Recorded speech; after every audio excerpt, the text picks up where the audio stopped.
Que mon Dieu vous bénisse.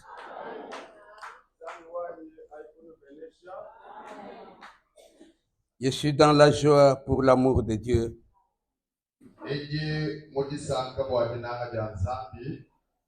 Il y en a qui sont morts. Il y en a qui sont sur les lits de l'hôpital. Mais vous et moi, Dieu nous a protégés.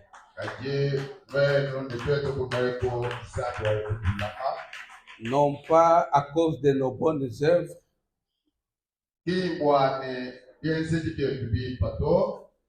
mais c'est par sa grâce.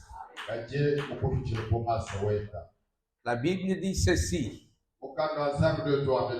si tu gardais les souvenirs de nos péchés dans ton cœur, qui subsisterait au devant de toi.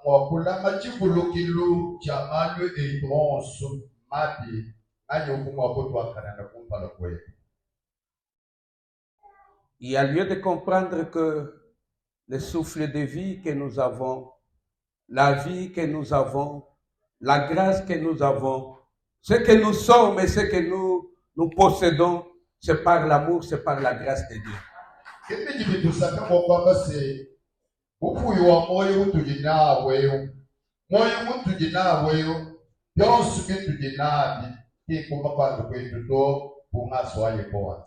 Salue ton voisin, tu lui dis, c'est la grâce de Dieu.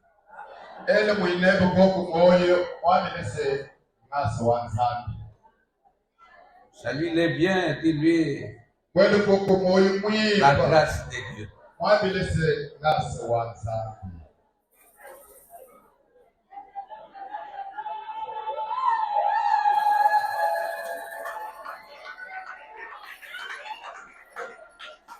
Amen. Amen. Amen. Dieu me met à cœur ce matin de vous annoncer une bonne nouvelle.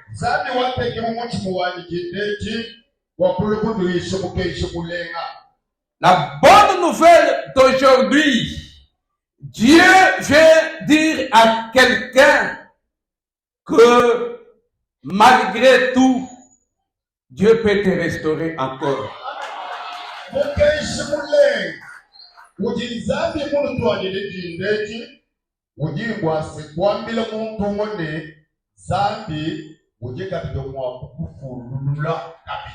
Je vous prêche le Dieu qui remet quelqu'un dans ses droits, le Dieu qui restaure, le Dieu qui renouvelle, le Dieu qui rétablit la vie de quelqu'un.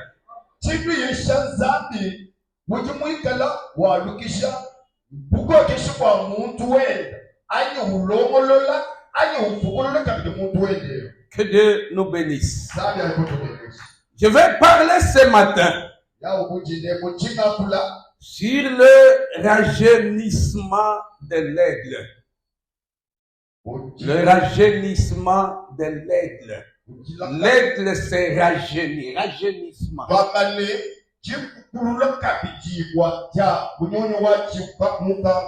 Le rajeunissement de l'aigle. Nous allons lire Psaume 103, verset 5.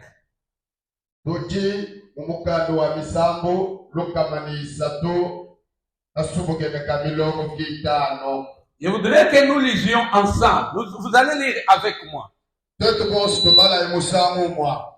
C'est lui, nous lisons 1, 2, 3. C'est lui qui rassasie de bien ta vieillesse.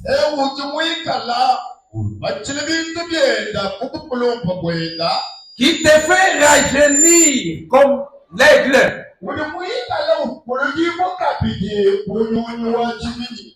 C'est-à-dire, même dans la vieillesse, il te rassasie de bien. Et il te rajeunit comme l'aigle. Acclamons la parole.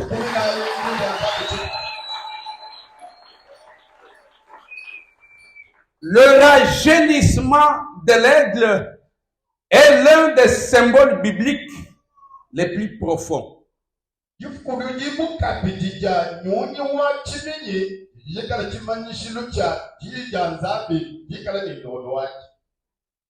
Il nous parle du renouvellement spirituel, de la restauration divine et de la force retrouvée en Dieu.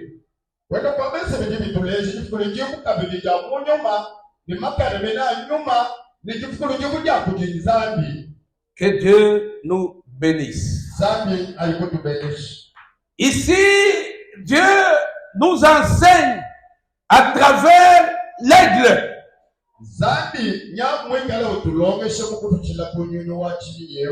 Je vous avais dit que l'aigle c'est un oiseau mystérieux, c'est un oiseau majestueux, c'est un oiseau spécial. Il n'est pas comme tous les autres oiseaux.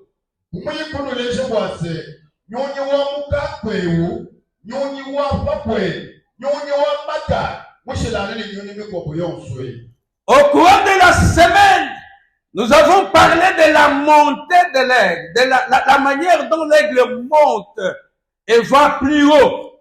On en a parlé au cours de la semaine.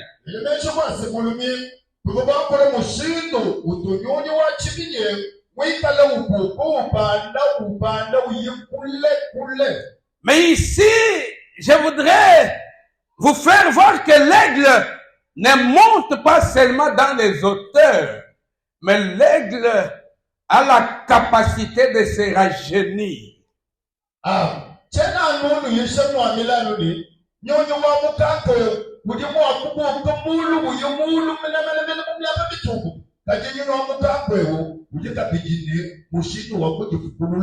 Donnez-moi maintenant les oreilles parce que je vais parler. L'aigle qui est un oiseau fort, vigilant, spécial.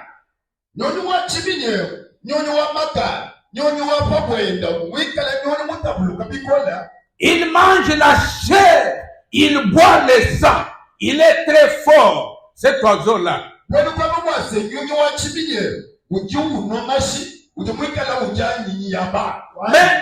il arrive des fois que l'aigle atteint la vieillesse. Lorsque l'aigle atteint la vieillesse, il traverse des moments difficiles, des moments très difficiles.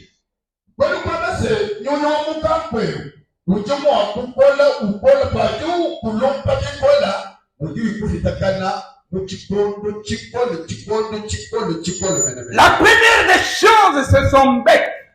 Le bec de l'aigle est toujours pointu pour bien dévorer, pour bien picoter.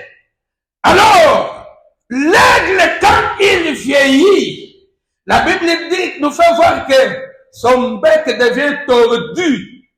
La pointe quitte. Ça devient tordu. Même s'il tape comme ça, tu ne sens rien.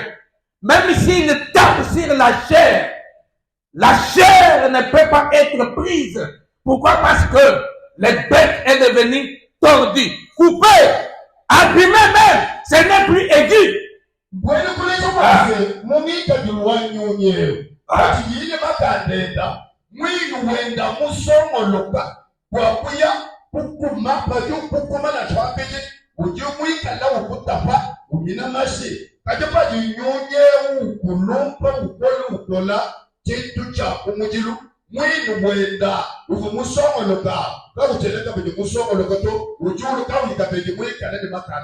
La deuxième des choses, ce sont ses ongles.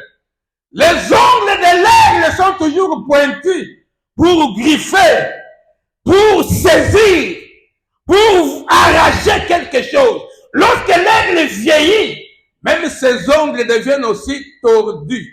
Il n'y a plus moyen que l'aigle puisse griffer sur quelque chose. S'il tape comme ça, ça lui fait lui-même mal. Parce que les ongles ne sont plus pointus.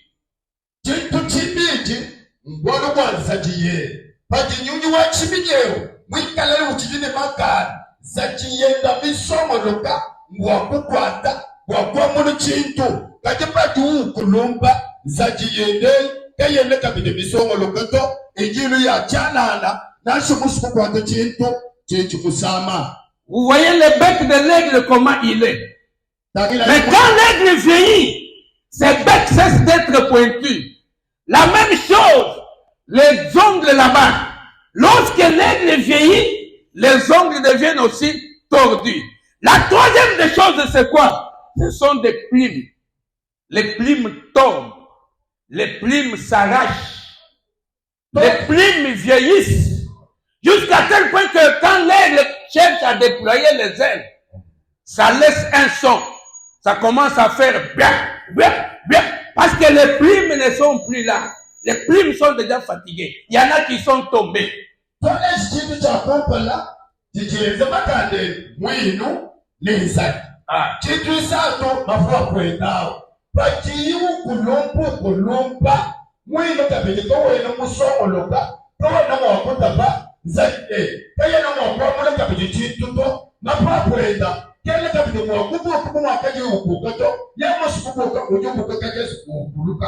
Qu'est-ce que Dieu voudrait nous dire par là? Dieu nous enseigne quoi? Toute écriture est inspirée de Dieu, utile pour enseigner. Qu'est-ce que Dieu nous enseigne par là?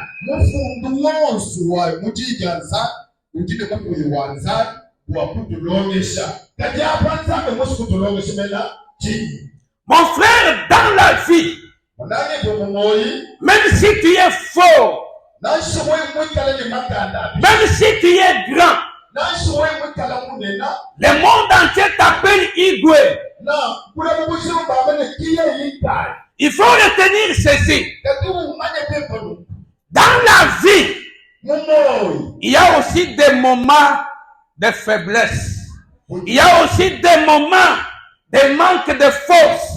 Il y a aussi des moments où tu te retrouves en bas. Tu étais en haut, tu te retrouves en bas. Tu avais le pouvoir part. C'est ça la vie de l'aigle. Il est fort, mais il arrive des moments que l'aigle perd son pouvoir. Les ailes et les plumes ne sont plus.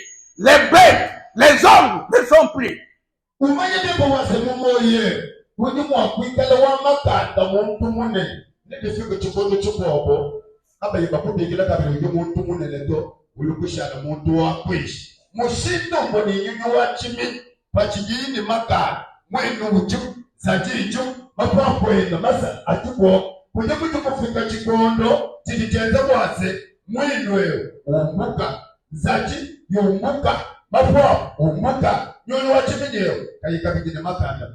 Je vous ai toujours dit, du haut de cette chair, que d'autres choses qui nous arrivent, ce sont des réalités de la vie.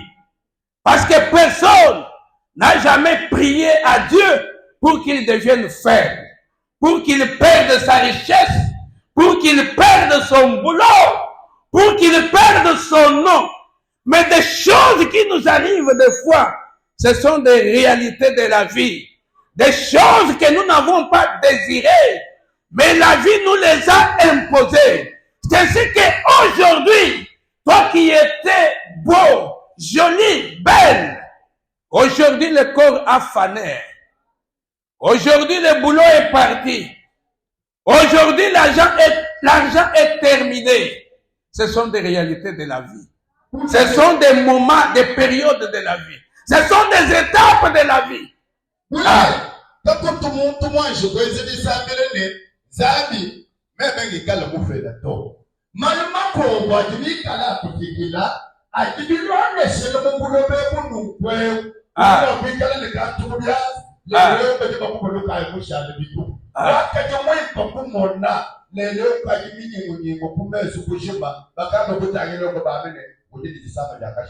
Il y a des choses qui nous frappent par notre volonté, mais le monde nous impose. La vie nous impose. Je ne dis pas le monde, hein. La vie nous impose des trucs comme ça. Tu te retrouves dans une position de faiblesse. Tu pleures, tu grinces les dents, tu te lamentes. Même en route, tu commences à raconter tes problèmes même à la route. Tu commences à raconter tes problèmes même aux chèvres et aux poules. Tu es dépassé. C'est-à-dire que tu traverses un moment où ton bec ne pique plus. Tes ongles ne griffent plus. Les plumes, il n'y en a pas. C'est une étape de la vie, frère.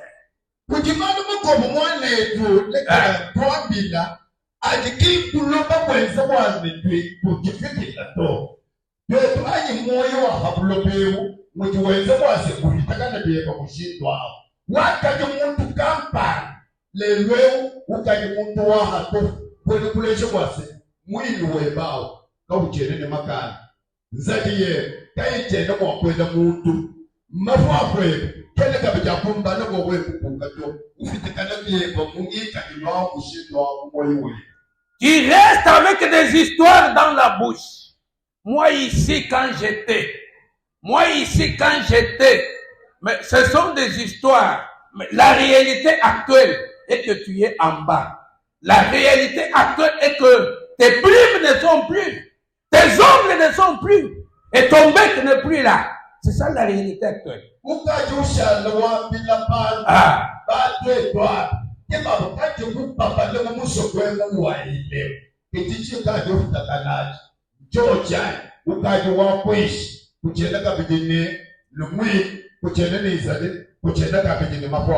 J'avance aussi pour dire ce que nous traversons. C'est pas seulement la vie qui nous a imposé. Il y a des choses que nous vivons que le diable nous a imposées. Le diable t'a tiré de haut où tu étais. Il t'a placé en bas. La Bible dit ceci. Le voleur ne vient que pour dérober, arracher, faire souffrir. C'est ça la mission du voleur, du mercenaire. Alors quand le voleur te trouve avec quelque chose, il arrache, il dérobe. Le voleur dont je parle, c'est le diable. C'est le sorcier de ta famille.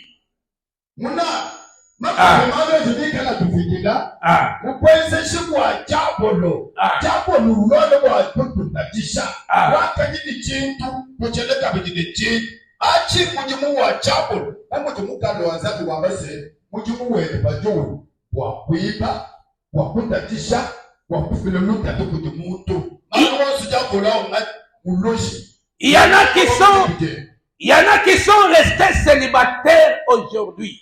L'œuvre du diable. Il y en a qui se retrouvent main vide aujourd'hui. L'œuvre du diable. Il y en a qui ont perdu parcelle. Ils ont perdu le boulot. L'œuvre du diable. Le diable, quand il entre dans une vie, il arrache, il vole, il abaisse. C'est ça sa mission.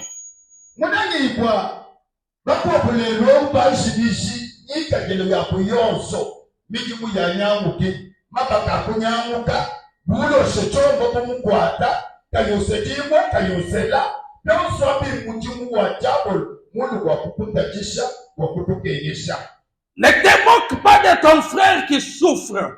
C'est pas lui qui l'a voulu. C'est l'ennemi qui est à la base de ça. Ce que tu aurais dû faire, c'était de prier pour lui. Ne te moque pas de ton frère qui souffre. Ne te moque pas de ta soeur qui souffre. Aujourd'hui, c'est lui. Demain, ça peut être toi. Demain, ça peut être toi.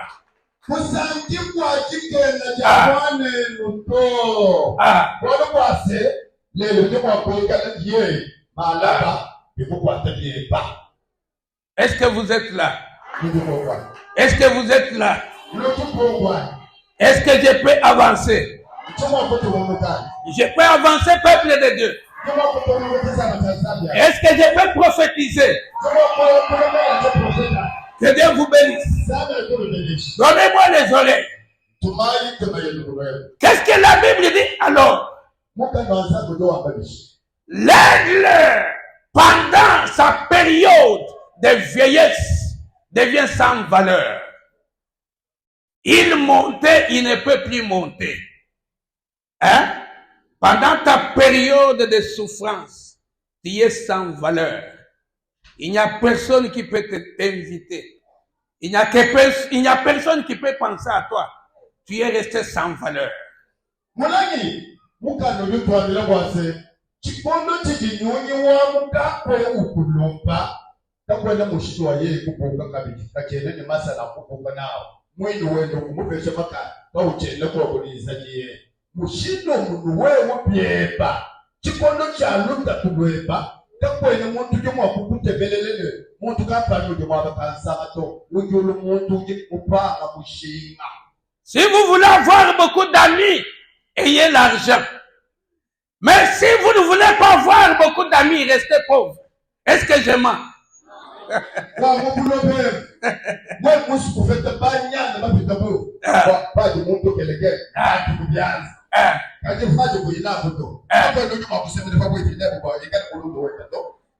Si vous voulez que le monde vous respecte, ayez l'argent.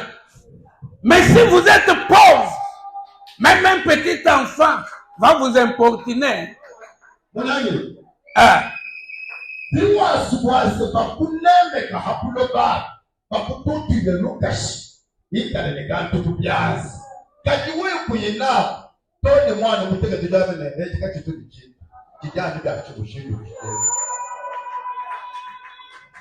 Que Dieu nous bénisse.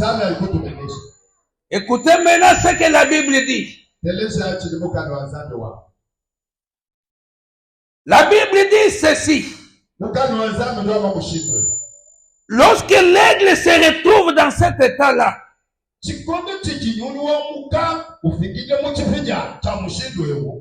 il se rebelle.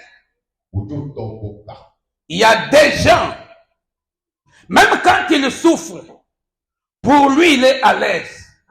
Même quand il mange, il est à l'aise. Soyez des aigles. L'aigle, quand il est pendant la période d'abaissement, pendant la période de vache maigre, l'aigle a des soucis. L'aigle ne croise jamais ses bras, mais il entreprend une démarche pour se rajeunir.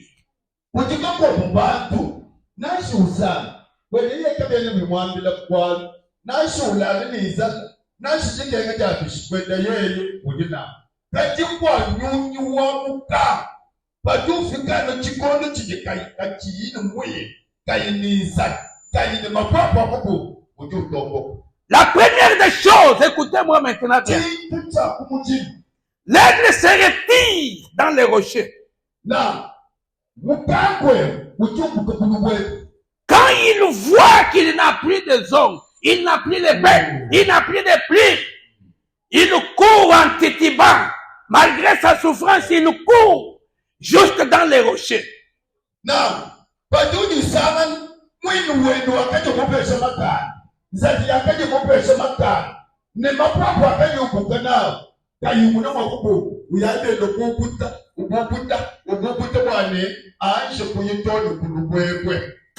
se retire dans les rochers, il s'isole. Personne ne le voit. Personne ne l'entend. Il s'isole. Isolement. Isolement, frère. C'est la première des choses.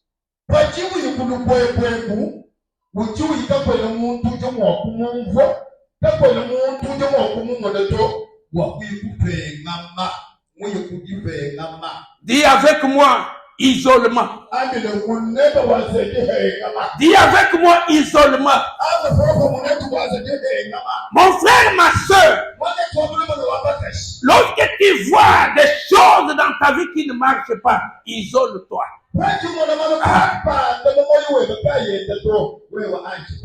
Tu as des problèmes au service. Tu as des problèmes dans le mariage. Tu as des problèmes de santé. Isole-toi. Isole-toi. S'isoler, c'est-à-dire quoi? C'est-à-dire aller en prière. L'isolement donne la force. Christ a été isolé. Il croix. Et à cause de cet isolement-là, l'Église a été née. Je reprends encore. Lorsque les choses ne marchent pas dans ta vie, lorsque tout est bloqué dans ta vie, lorsque tu as perdu ce que tu avais, retire-toi, isole-toi, va en prière, va en prière, va à la rencontre de Dieu, va causer avec Dieu. Au lieu de raconter ton problème à la route, va raconter ton problème à Dieu.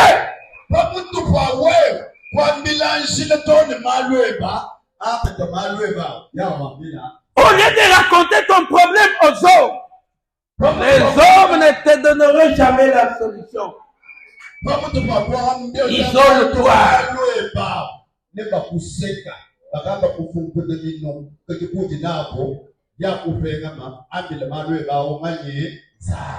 Je vais parler d'une chose aujourd'hui, mais sous plusieurs formes.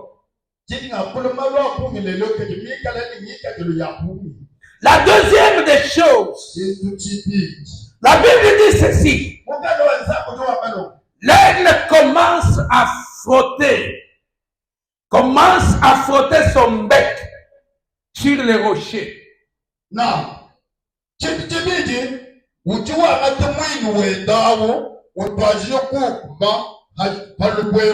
Bon, ça je vais parler d'elle après. L'aigle fait ceci. Il commence à arracher tous les vieux plumes qui sont sur ses ailes, qui sont sur son corps. Il commence à les arracher difficilement. Avec son bec là, il se dit, il prend, il arrache, il jette. Tous les vieux plumes, il les arrache. Il les enlève, frère.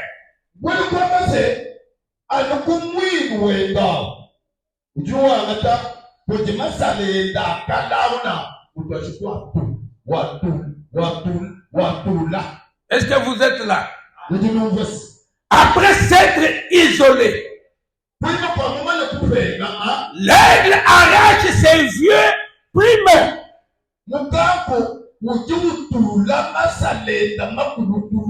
Qu'est-ce que cela voudrait dire? Nous devons nous dépouiller du vieil homme. Si nous voulons être rajeunis, nous devons nous isoler. La deuxième des choses, nous devons nous dépouiller des vieux plumes du vieil homme.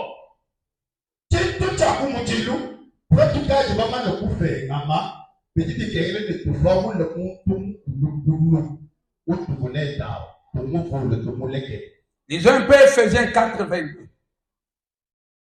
Ephésiens 4, 22 jusqu'à 24.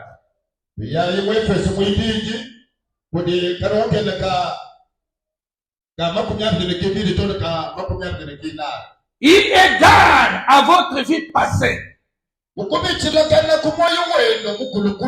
du vieil homme qui se corrompt par les convoitises trompeuses.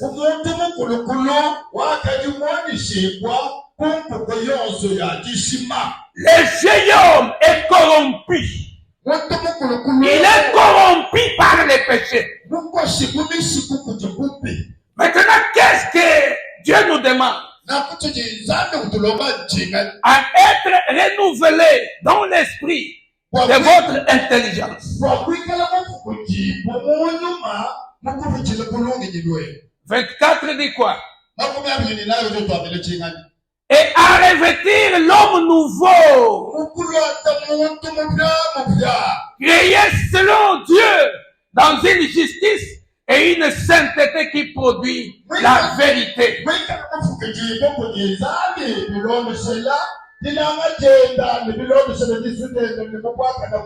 C'est comme si vous n'êtes pas là. Ici, nous devons nous dépouiller du vieil homme et revêtir le nouveau homme. tukula ye muntu mukulukulo tulwata ye muntu mufya. Ajoutons à ça Colossiens 3, verset 9. Colossiens 3, 9 jusqu'à 10.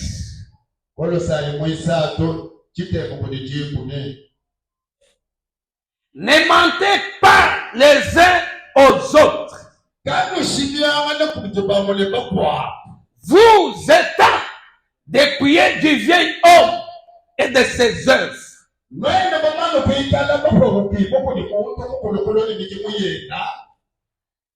Et ayant revêtu l'homme nouveau,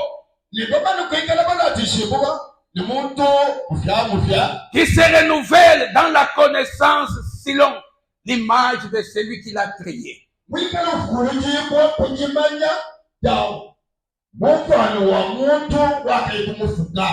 Vous voulez être rajeunis. Rajeunir, c'est être restauré. Récupérer toutes les choses perdues. Vous devez appliquer la sagesse de l'aigle. Dépouillez-vous du vieil homme et revêtez l'homme nouveau. La Bible dit ceci. Si quelqu'un est en Christ, il est une nouvelle créature. Les choses anciennes sont passées et toutes choses sont devenues nouvelles. Mon bien-aimé, si tu veux être restauré par Dieu, abandonne les péchés, abandonne l'impudicité, abandonne la jalousie, abandonne la traîtrise, cesse d'être meurtrier, assassin. Toi, tu tues les gens même avec tes paroles. Tu tues les gens même avec ton comportement. Si tu veux te rajeunir, abandonne toutes ces choses-là. Tu seras rajeuni. Ah.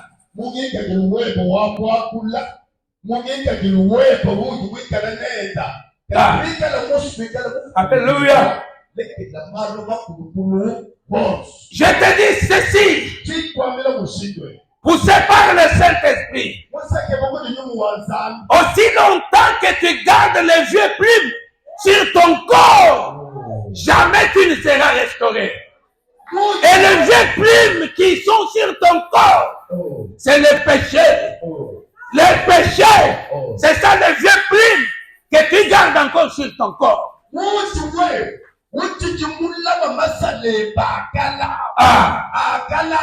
Alléluia.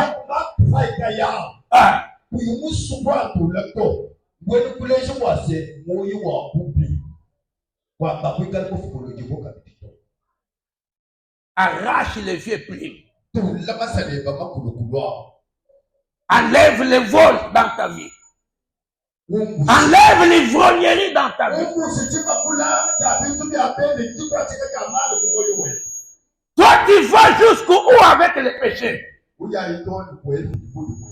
Hier, tu étais à un péché.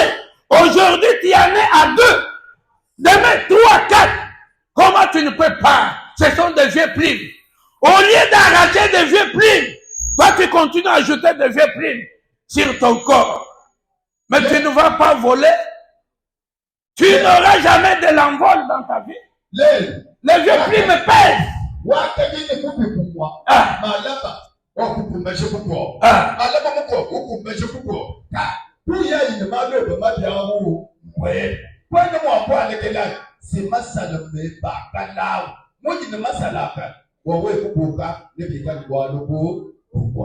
Répands-toi, frère.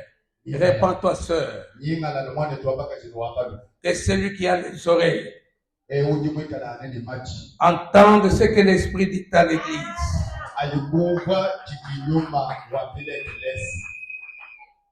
Que Dieu nous bénisse. Zambi alitubenesha. Que Dieu vous bénisse. Zambi alitubenesha.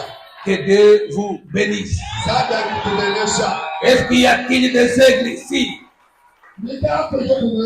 Est-ce qu'il y a-t-il des aigles ici? Parce que l'aigle, même s'il vieillit, il finit par se rajeunir. Amen, amen. Même s'il vieillit, même s'il devient fatigué, la vieillesse de l'aigle, c'est pour un temps. Dis à ton voisin que mon problème, c'est pour un temps. Et après ce temps-là, je serai rajeuni.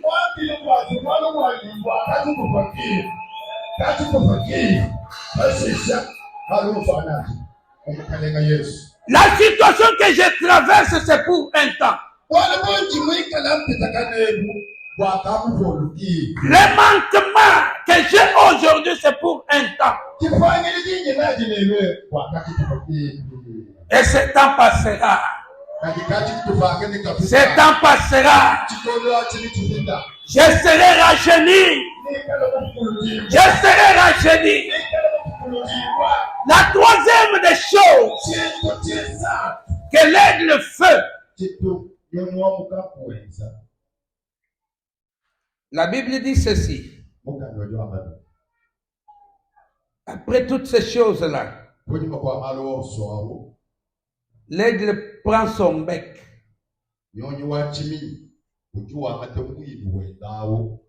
Il commence à frotter sur les rochers.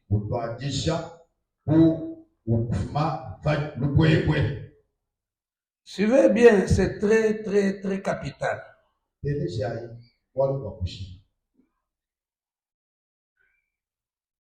Il prend son bec. Il commence à frotter sur les rochers. Quand il flotte là-bas, les becs se coupent et le sang coule. Oh. Le sang commence à couler. Ça lui fait mal.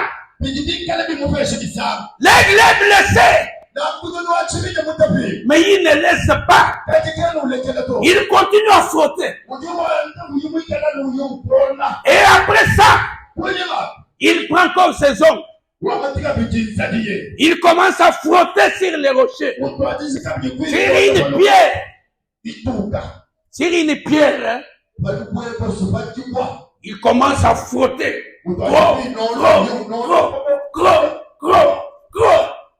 Ça se coupe. Le sang coule. Ça lui fait mal. Mais il n'abandonne pas. Parce qu'il a un objectif.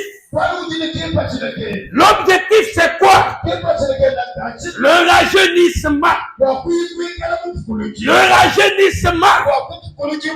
Mon frère, ma soeur, laissez-moi souffrir. J'ai un objectif. Laissez-moi dormir dans le froid. Laissez-moi sacrifier mon corps. J'ai un objectif. Je reste à genoux pendant 1 heure. Pendant 2 heures. Ça me fait mal. Mais je ne laisse pas. Parce que j'ai un objectif. Si ça ne fait pas mal, il n'y a pas de résultat.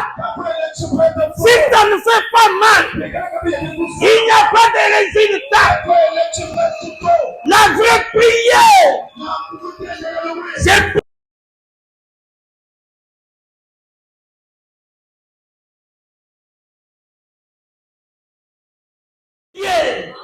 prier jusqu'à ce que ça fait mal.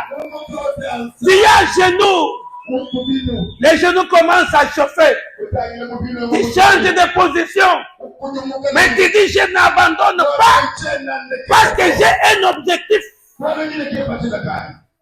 Amen, amen. Amen, amen. Même sous un grand soleil, on me voit en train de prêcher. bamunayisha On me voit en train de venir à l'église. bamunani mu ekeleziya On me voit toujours dans l'œuvre de Dieu. bamunani mu mutima wa Nzambe Le soleil me frappe. kiba kimboga Ça fait mal. kunyima Mais je n'abandonne pas. kyenda ndekeretu Le sang coule. nashakweka Je n'abandonne pas. kyenda ndekera Parce que j'ai un objectif. wano kiri kipa kyonakaya Je sers Dieu. ngakwa kyena Nzambe muti Les voisins peuvent me critiquer. bantu batawakunja Les amis peuvent m'insulter. nashabalula batatawakupe L'église peut me critiquer. nasekeleza batawakunja Je ne lâche pas l'œuvre de Dieu.